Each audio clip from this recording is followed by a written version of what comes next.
Hey everyone, welcome back to another YouTube video, and in this video I'll be showing you guys how to log in into TikTok without a password.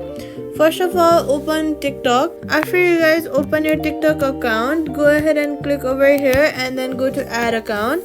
Then go ahead and click on the login option and then click on add another account. Now add the account that you have recently used to log in. If it is username, enter your username.